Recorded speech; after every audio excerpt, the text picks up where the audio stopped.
Chris, did you confirm there, buddy? Confirmed. Confirmed. All How right. do I sound? Sound good? Oh, man. Like butter. I just want to keep hearing it. Yeah, it sounds so good.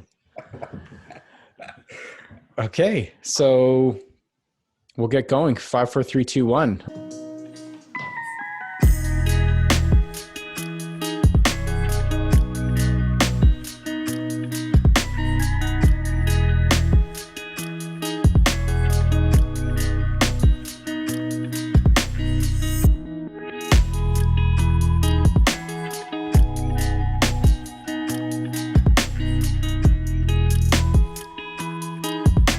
Welcome back. Wing It Podcast, goosedigital.com. Who do we have?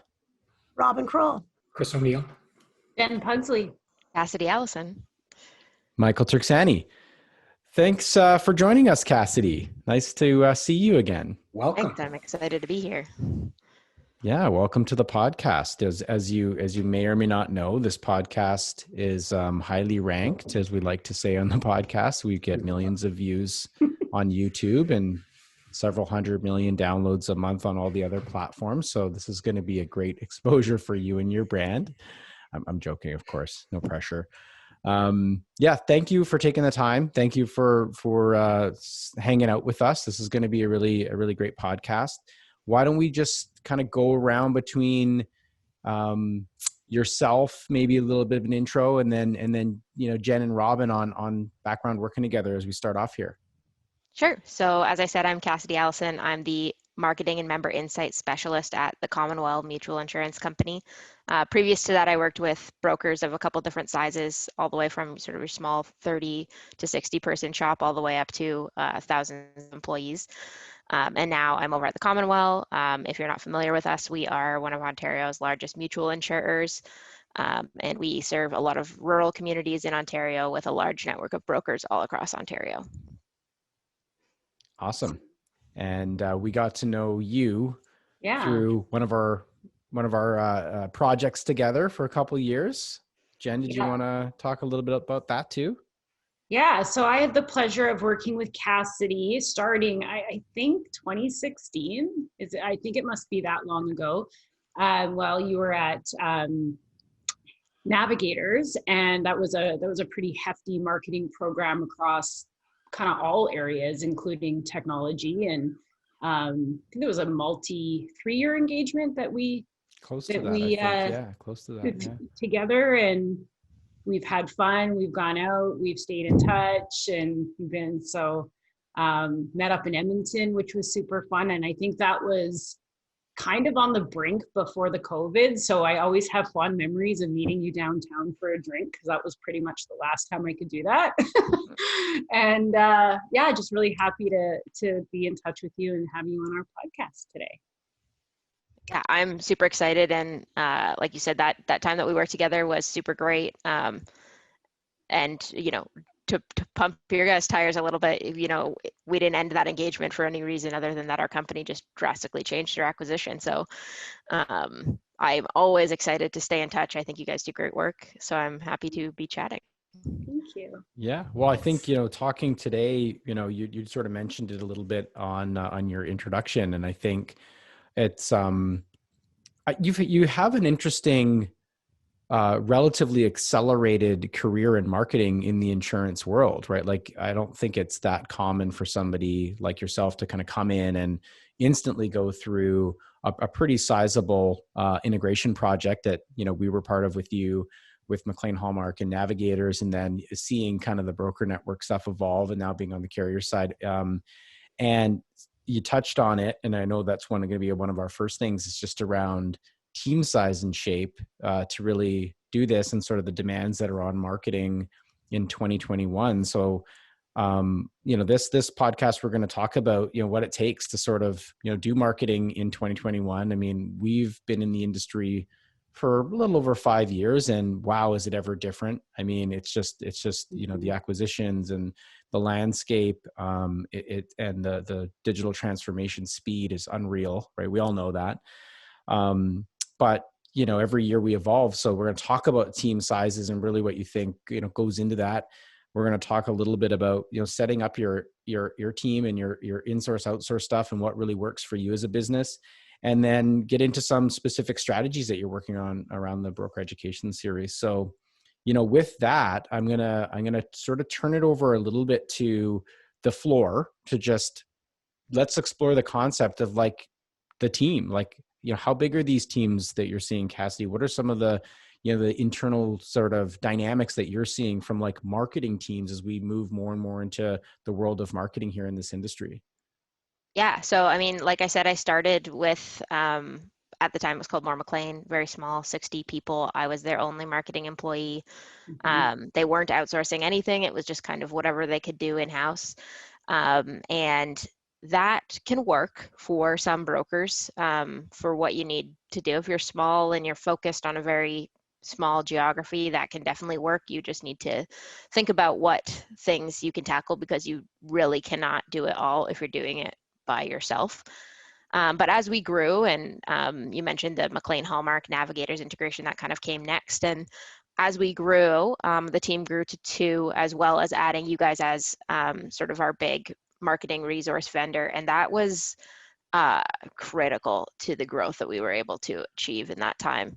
There's, like I said, 2 people, 1 person, a small team of 5 even, cannot be experts in everything in marketing.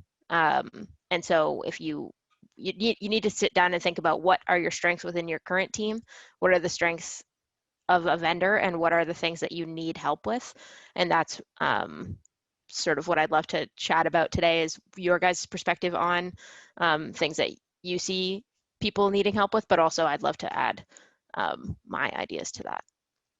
Yeah, I think that's really nice of you to say, and we talk a lot about that. Maybe that's a good area for Chris to jump in, just to sort of on our side, probably the one that out of all of us here is talking to the most people on a really a weekly basis over the last several years, right? So why don't you talk about kind of the marketing resource demands that you're seeing, Chris, and the different team sizes and stuff like that? Yeah, it's interesting, and Cassidy sort of talking about having gotten underway with a smaller broker team of 1, trying to figure out how to sort of engage that audience, whether it's a customer, existing customer base, or new lead gen, which of course the producers would all be very interested in driving. One of the things that I know sort of drove that sort of marketing introduction into the business was the threat of the directs, and the threat of kind of like losing touch with that digital customer that's out there, sort of more aware of the of the opportunities that were outside of where they were insuring their assets currently. So, one of the things that I think you probably saw, Cassidy, was, this sort of introduction. And I think with your with Navigators and McLean Hallmark, they were kind of like, they got into this sort of mindset of, we need to sort of develop this sort of digital program and be able to sort of attract and maintain our sort of connection with those customers. And this is like something that continues to kind of be a starting point for a lot of the smaller brokers out there today. We're talking to brokers on a day-to-day basis that are effectively in the same place that McLean Hallmark and Navigators was in 2016, and again, it's no criticism on that. It's just that is still something that is out there, and so now, having sort of been in that sort of marketplace as you have, and sort of grown your career in marketing and insurance, would love to sort of get your feedback on, when you got started. There was this threat was out there. It was like, let's sort of build this program around connecting with people digitally, whether they're existing customers or new customers. How was that perceived in the organization? Was it sort of like, oh, we've got to sort of add and sort of grow this sort of commitment to the digital? Or what was the early, I'd love to sort of hear, what was the early going, and what was it like when you sort of started to sort of run into those sort of roadblocks? Yeah. So I'd love to start by saying that something that I love about working in marketing and insurance is that the industry on a whole is kind of a little bit further behind from other industries, which gives us the chance to kind of let those other industries test things out, try things out, see if they work before we jump into it. And so we saw you guys had some really great experience with e-commerce, and that really helped push us along that path of connecting with that digital customer. But internally, I think there was a ton of excitement around it at the time that we were doing that. Sonnet was really pushing in the marketplace, and so we were seeing that as a way to sort of really compete with their huge ad spend and advertising in like crazy ways. So that was really an opportunity there. I would say one of the challenges is that I think it happens all the time in insurance is finding a way to connect digitally with the best customers. A lot of the time, the insurance customer who is shopping online is not always the best person. They're really like a price shopper, which no one wants their value proposition to be that they are the cheapest insurance. You get what you pay for in insurance, and that's really not the best value proposition. So I think that was our biggest sell internally was, we're doing what we can to get the right people in the door, not just anybody that we can through digital means. And I think that's a challenge that every broker faces, particularly on the personal insurance side, which is so commoditized. It's pretty difficult to find your value proposition in that space. And that's something that I would say is really important to work with an external vendor on, because you know enough about your company, but they can help you do some research in the marketplace. They can help you kind of get the right message together. Everyone has good service. So that can't really be your value proposition on its own. And so what we worked on with you guys, navigators particularly, was this mantra of being your guide, of being your navigator in insurance, and putting that messaging sort of all the way through our social media, through our email marketing, through our landing pages, through our AdWords, kind of putting that message in, that value proposition all the way through is something that maybe we could have done by ourselves, but and you could do by yourself if you are a team of one or two. But I really think that that's something that working with an outside vendor really accelerates the speed at which you can bring those things to market. Glad you brought that up, Cassidy, because one of the things that I was going to ask about is this concept of brand voice, right? So to Chris's point, we have these conversations and trying to figure out where we as an agency can add the most value, and where the brokers or mutuals or the carriers, where they are best suited to add the value. And very often it is around that brand voice and the message. So, being able to articulate what that is, but then having a vendor be able to say, okay, that's your value proposition and that's who your brand is. We can help you from a digital perspective, figure a best way to communicate that out. And I'm curious, in your different experiences and different sizes of organizations, how you've seen that fit in the concept of the brand voice, and who really should be managing that aspect. My opinion is that aspect should be managed internally. Vendors can't know so intimately the culture of your company. They can't know it the way you know it when you're living there. It's not possible. You guys have a roster of other clients that you're looking after. It's just not possible. So I think in working with a vendor, you need a vendor that can listen to what you're telling them about how your company works and how your company treats people and its employees and all of that. But I do think that as a vendor, you guys can add the value in sort of pushing them to think a little bit deeper about that. One of the things that we did at Navigators was start to develop a bit of a lexicon around some words that we just won't use. Insurance has all this jargon that everyone hates, and it's in the policies, but the consumer does not understand it. They will understand, an endorsement is what we would call it in insurance, but to the person buying the policy, they just want to make a policy change.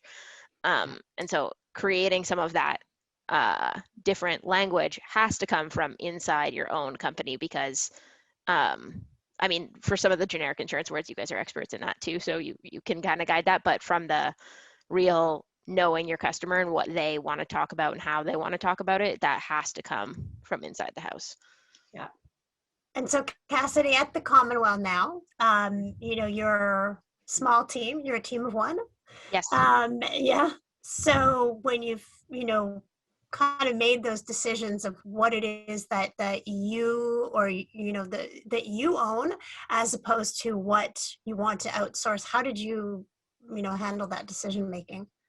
Yeah. So when I came in, I was the first hire for the Commonwealth for marketing. So they were actually outsourcing everything, simply because they didn't have anyone to do it internally. So Sure. we've been spending a lot of time kind of planning and doing a lot of work to decide what needs to come in-house. And one of the things that we've been talking about a lot bringing in-house is the social media.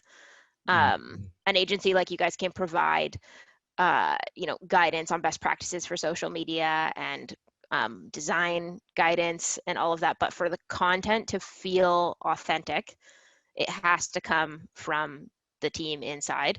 I'm really lucky because where I sit in the organization is part of the sales and distribution team, not as a sort of separate island as I have in previous roles. So I get to sit in with our business development managers. I head out to broker meetings. Well, not head out to broker meetings. Yeah. And so that gives me the opportunity to get really immersed in our connection with our brokers and our connection with our members, which we call our policyholders. That's something that our agency cannot do for us because they don't sit in my seat every day. So that's something, social media and that authenticity of the brand is something that you can't outsource. And so we've been working with our vendor very closely to kind of help them get even more aligned. They're really great. Commonwealth's been working with them for a long time and they've done a really great job so far, but just adding that extra level internally is really elevating our social media game, if I can say that. Sure. Yeah. I mean, I think that's a really good advice for other marketers that are out trying to do a lot of things, right? I mean, it's not uncommon. I mean, there's I think you referred earlier just to the number of things that go into this, the capabilities. And I said, it's not uncommon for, to want to take a lot of that inside, especially if you've had like a less than stellar outsourcing experience. Like if you've kind of, maybe the vendor's taken too much on, or maybe the situation was what it was when you come in, but you realize, wow, like we need to bring it all back in house. And we've seen a lot of those examples actually in sales meetings where maybe it's a broker or whoever, they're doing a lot internally. And we like to say that, and there's nothing wrong with that if you can sort of sustain that and actually provide enough of a budget to handle it. But we like to say, like, what are the easier things to outsource? And maybe you could touch a little bit on that.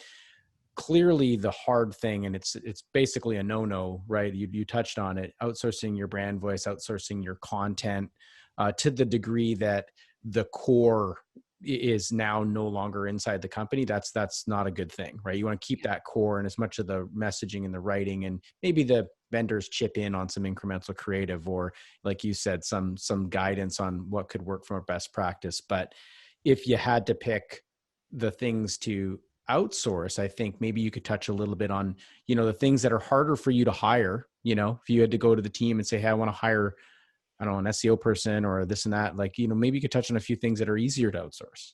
Definitely. So the really technical things, we could hire them. There are people that are skilled in the marketplace to do it. But for an insurance company, I think what's challenging is drawing that type of talent into that industry, and then keeping them busy. So at the Commonwealth, we don't do anything that's particularly difficult from a marketing automation or that standpoint, but we do need that skill set. So it would be difficult to find sort of somebody who could be, entertained with what we are currently doing. But what works really well with working with the vendors, that all those things, the marketing automation, the web development, all of that stuff changes quite a lot. And having a vendor that you're kind of outsourcing the reason to keep your skills updated. You don't have to have somebody who's constantly doing that because the agency is going to look after that for you. And like I said, the very technical stuff that doesn't really change from company to company is, I would say, the easiest stuff to outsource. Particularly as you're deciding kind of what kind of marketing automation tool to use, whether you're going to use like Acton or HubSpot or Salesforce, whatever platform you want to go with, you can find an agency that has that as a specialty. And then you don't really need to know how it works. That's that's my advice on that. But you don't. If you have an agency that you trust and you're working with, you don't have to know how that works, and that frees up a lot of brain capacity to do the things that you actually need to focus on, is if you outsource those things that are really just too complicated for your team. Or to your point, and maybe I'll have Jen chime in on this, because I know she does a lot of this kind of like hybrid team outsourcing work in the insurance space. That I think you touched on something that people can maybe they don't even realize, but the whole concept of keeping somebody entertained or busy, to your point, or even a career path, it's hard to do when you're in an area of marketing that there isn't a full-time scope of, right? So then you kind of get into this world of like an expert generalist, but someone that wants to get into marketing automation or wants to get into, say, paid media management, and well, it's 25% of a role in our organization, and that component's like, it's not really a full-time 140 hour a month type endeavor. It can be difficult, as much as you may want to have and build a team around it. It can be difficult for those individuals to feel like I can grow within this kind of world, right? Versus, say, brand voice messaging, communications. I mean, that type of thing being more core, you could see a much longer career path for somebody, correct? Definitely. And the like, for example, in web development, I would say most brokers don't, and smaller companies like do not need a web developer in-house. You might need to make changes. There's a sort of train the trainer type method that you can do to make sure that they can do sort of simple updates. And if your marketing person has some simple like HTML and CSS skills, that would be sufficient for marketing, I think. And I'm kind of going to veer a little bit here. Job descriptions for marketing people in insurance are absolutely bonkers. Yes.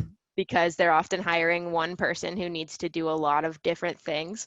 And I would encourage people who are looking to hire their first marketing person to really focus on what exactly they need to be able to do, as opposed to, I want them to be able to do everything, because nobody can do everything at the expert level. Yeah. No matter what they say, nobody can do it at the expert level. That's why you hire a vendor who has 10 different people at your disposal to do all the different things and be experts in those things. Yeah, for sure. And I think you touched on a couple of things that are, important to me. One of those things is trust, and there's so many things to do, right? So I always come back to that as like, there's this laundry list of things to do in this industry. And then focusing those things on the right departments and the right vendors. And a lot of that has to do with trust, and I think what I always appreciated working with you was that although there was that trust in terms of, you hired Goose to do a very technical expertise inside the tool, and you knew enough to kind of be dangerous inside the tool, but you were really putting that on us. But I also think that, which was good, but I also think that you also made a really big effort to understand all the connectivity and really go to your different departments, whether that was sales, to come back to us to say, here's what's the feedback on the front line. Jen, we need to take this into the program so we can optimize our program, or having to do with the BMS. And even if we were still working through those weeds, we did it together. And I think that's where you're very valuable in the industry, is that there's a lot of marketing, quote unquote, leaders that don't really understand all that piece and have a really hard time articulating that back to their vendor. So I think that there's part of it. And then I also work with vendors, usually on the bigger side of carriers, who are in the tool, and they do have that tandem relationship with us. And we're all about enabling those teams to get big, faster, stronger, maybe it's on broker bulletins and it's on some of the, the newsletters, some of the easier things. And then Goose can then start taking on the more complicated things. So, I think I've seen both models. Your model works really well in the smaller team environment, but that trust has to be there, and that constant collab and communication. So You hit on the most important thing. I would give any advice to any person working in marketing and insurance is that you cannot do marketing in insurance, probably, or in any industry, without having input from your other frontline teams, sales, service. They talk to the customer, they talk to the member every day. They understand what the customer needs.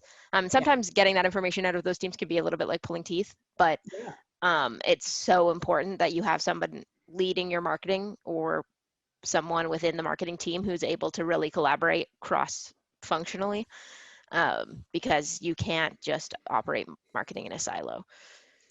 Yeah, exactly. I like what you said there, Cassidy, and I'd love to sort of, and again, maybe I don't want to unearth any sort of skeletons of pain, but when you started sort of getting marketing underway at Navigators, McLean Hallmark, I'm supposing that there may have been some resistance among the producers, and we obviously, like, we're out there talking to smaller brokers all the time, talking about why it is that that we will be able to help sort of those producers grow and gain and so forth. But there's I'm just calling out the fact that those producers are very, very sensitive about contacting their customers, and for good reason. But you must have sort of had some interesting conversations with these producers when it came time to, hey, we're going to be talking to your customers too. Tell us about that a little bit. Definitely. That exists across the entire industry. Everyone wants to own that customer. I know on the broker side, it's the individual brokers themselves. From the company perspective, it's the broker office wants to own the relationship with the customer. And so it's definitely a bit complex as to, I don't think there's really any right answer about who should own that customer journey and who should own that, specific communication. But I do think that it's just so important to work collaboratively across that and to explain the value of having marketing working directly to communicate with the customer or member, because as a salesperson, you also don't have time to do a million follow-ups or continue to send out that sort of I call it the insurance adjacent content, sort of that touch point that isn't a sales touch point.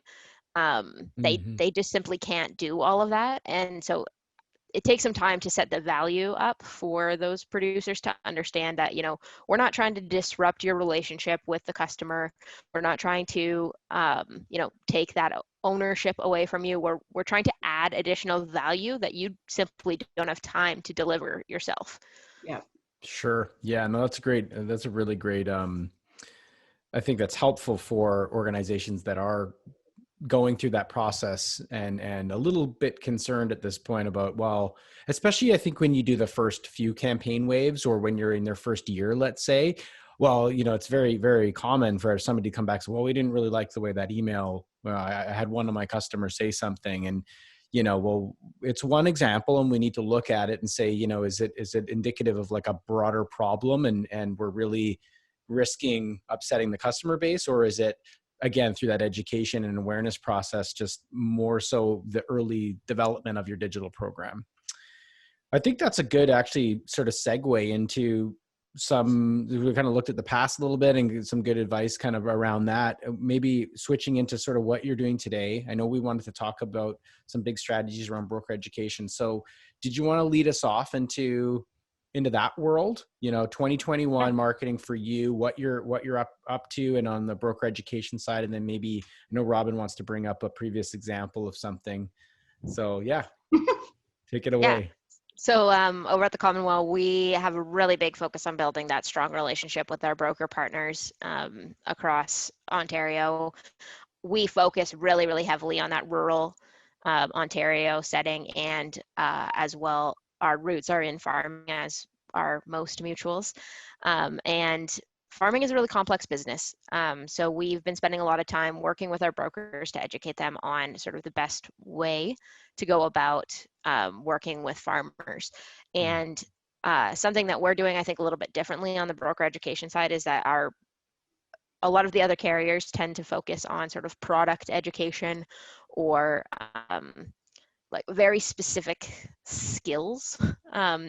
Whereas we're currently running a program, we're calling it, it's actually two separate programs, the Introduction to Agriculture and Agri Expert Certificate Program.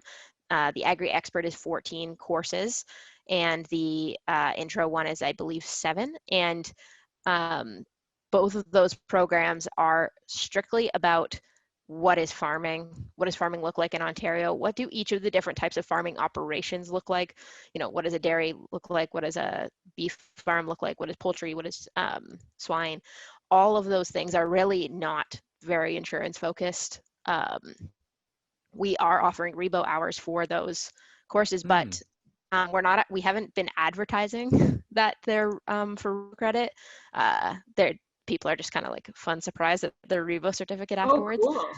And so we are selling those courses out within 30 minutes of them going live.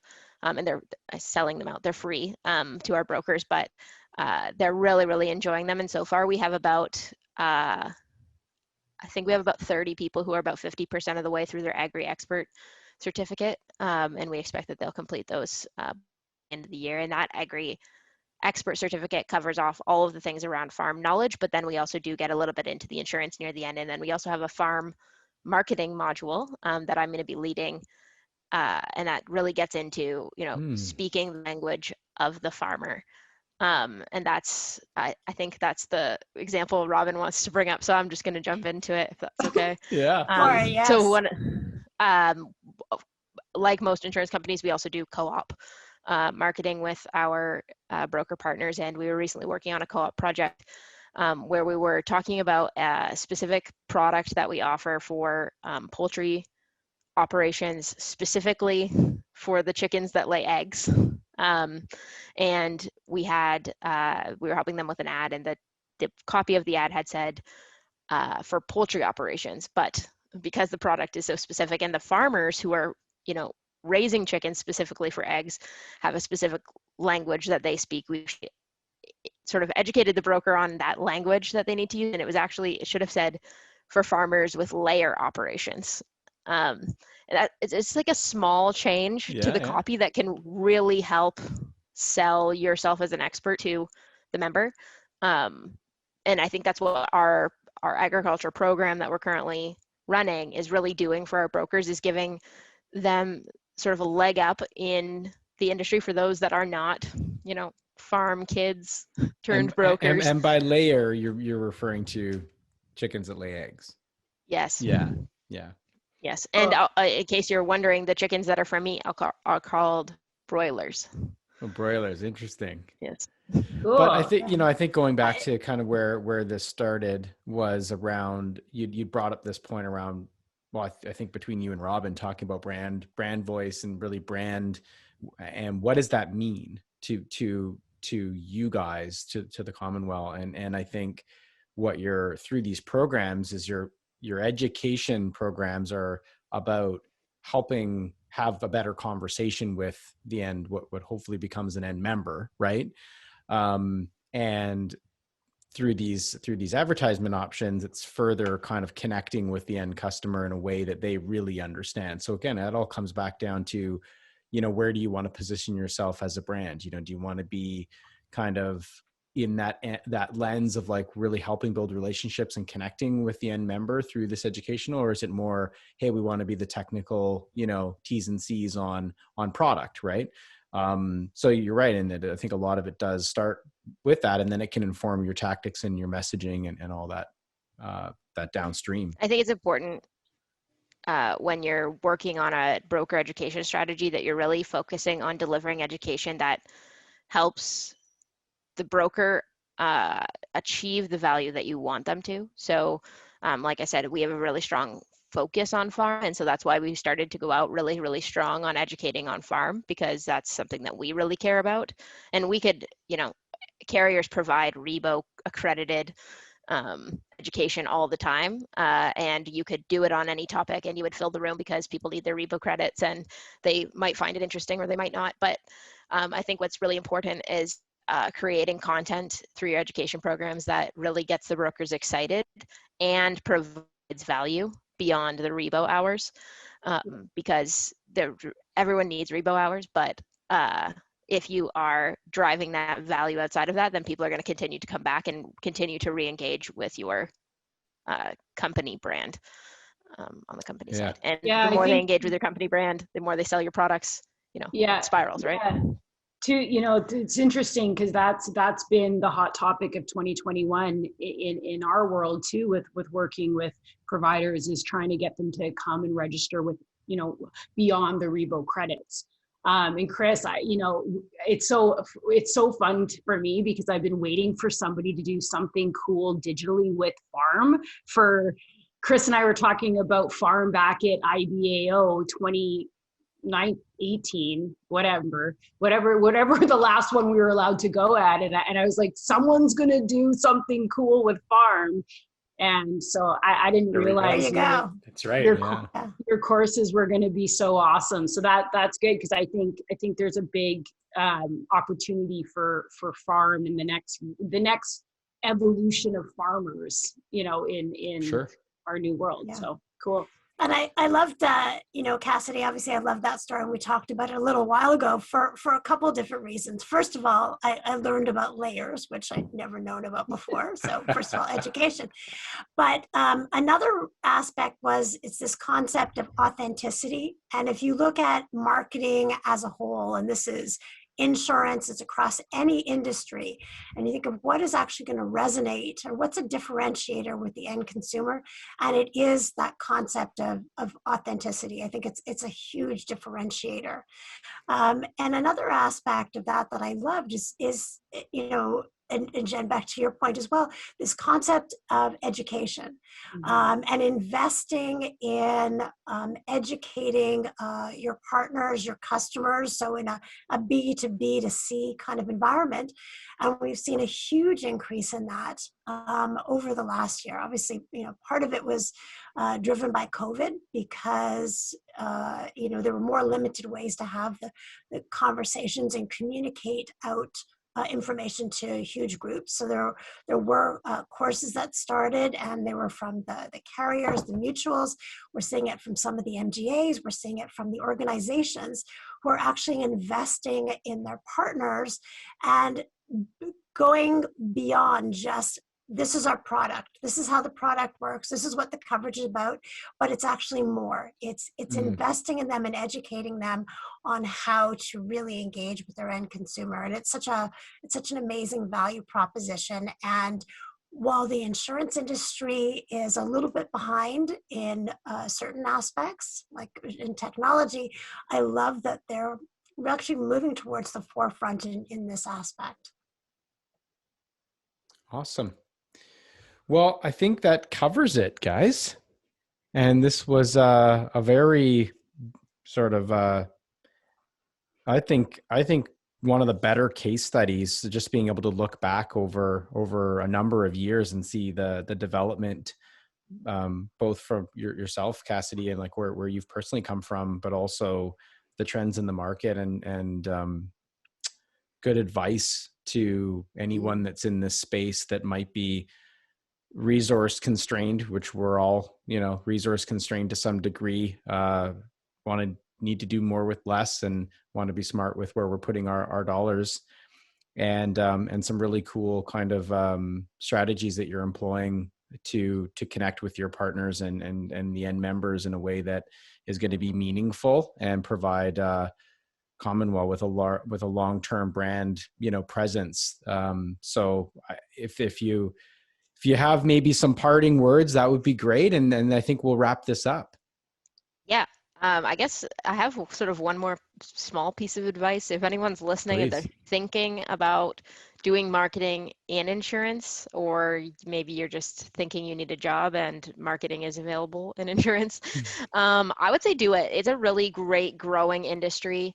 There's lots of opportunity in marketing through, brokers and companies, but then also on the vendor side, there's lots of vendors out there that help out the insurance industry. And because it's a little bit complicated from a product perspective, there's an opportunity to build a real niche for yourself. And so I just like to encourage people to look at that industry as sort of interesting as opposed to boring. I Sure. agree. Yes. All right. That's Right. good. Well, thank you, Cassidy. Thank you, everyone, for today's session. And I'm sure we'll be in touch soon. And hopefully we can get you back at the office when things start to settle down and are a bit safer. I would love to come visit. All right. Great. Thank you. Thanks, Cassidy. Bye. Bye. Bye.